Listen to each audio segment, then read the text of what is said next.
Hi there, SKIDDY CEO of OneWire, and welcome to Open Door. Today we're going to go interview my good friend Glenn Hutchins, who's the co-founder of Silver Lake, an investment company that focuses on the technology sector and technology-enabled companies around the world. They've made over 100 investments to date in companies like Zynga, Alibaba, Groupon, and now they have their crosshairs on Dell Computer. He's a great guy, he really knows the space. Let's go see what he's up to.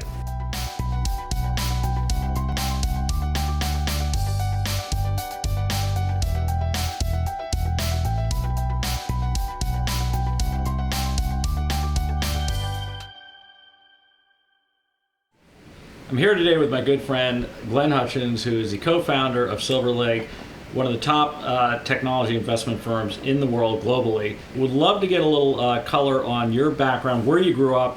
If you could start from that'd be great.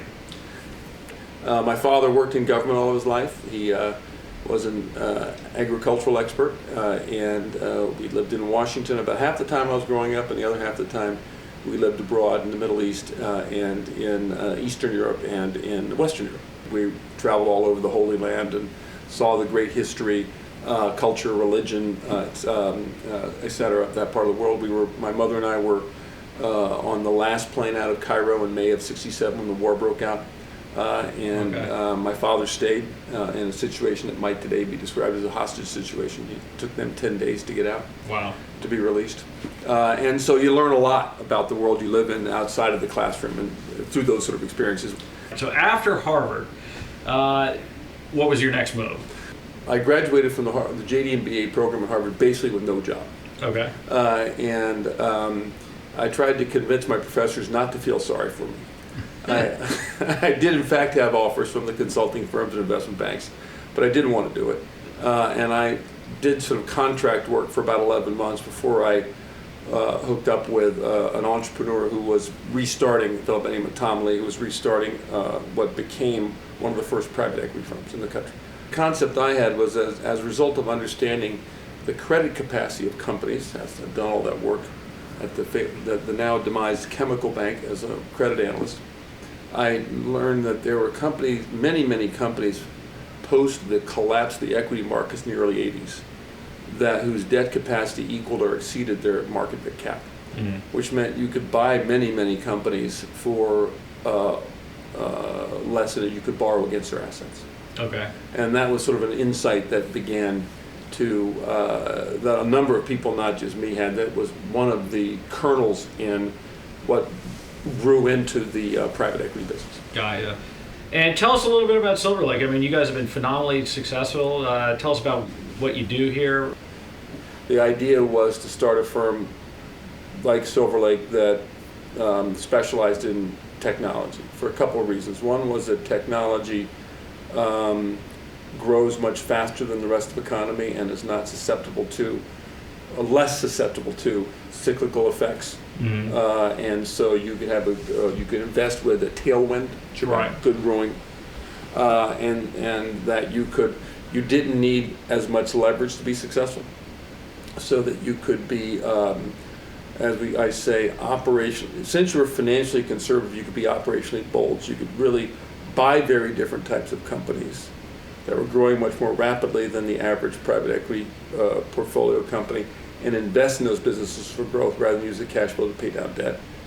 And this was a very hard thing to compete with, because understanding technology is a very tough, hard thing to do. It was known in a non-descriptive term as technology buyouts. We in fact do a lot more than just buyouts, but that was the term that was used. Okay.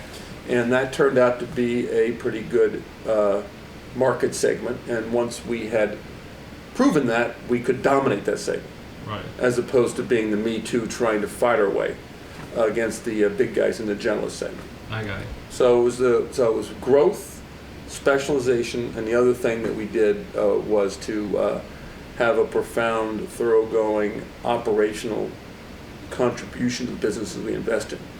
Most private equity firms are the equivalent of the coxswain in a crew race. They sit at the back of the boat and they shout, "Stroke! Stroke!" And we kind of, we get in the boat and kind of row. Got it. And try so to you guys are build very involved with your portfolio companies. Now, that's something which a lot of private equity firms have subsequently adopted and done a very good job of. Mm. What are some of the deals you guys worked on? Well, the deals that we're best known for over the last 13, 14 years, the first one was a company called, a big one was a company called Seagate, which is a disk drive manufacturer. Sure. We've been involved with building some very important financial services technology companies, NASDAQ and Ameritrade. Mm-hmm. We got a lot of publicity recently for buying and selling a company called Skype, which you might have heard of. Absolutely. And most recently, we've invested in a whole bunch of interesting stuff, but one that people seem interested in is this Alibaba, which is the largest Chinese technology company. Okay. So that's a sort of, and there's a whole bunch of, but we've done scores of transactions over the last 14 years, so that's just a smattering. I got you. When you were sitting there looking to hire somebody, looking for a junior person to come on board, an analyst or associate or VP, what is it that makes that person unique? What is it that makes you say, we've got to have this person here at Silver Lake? That's a really good question. So I'd say a couple things. One is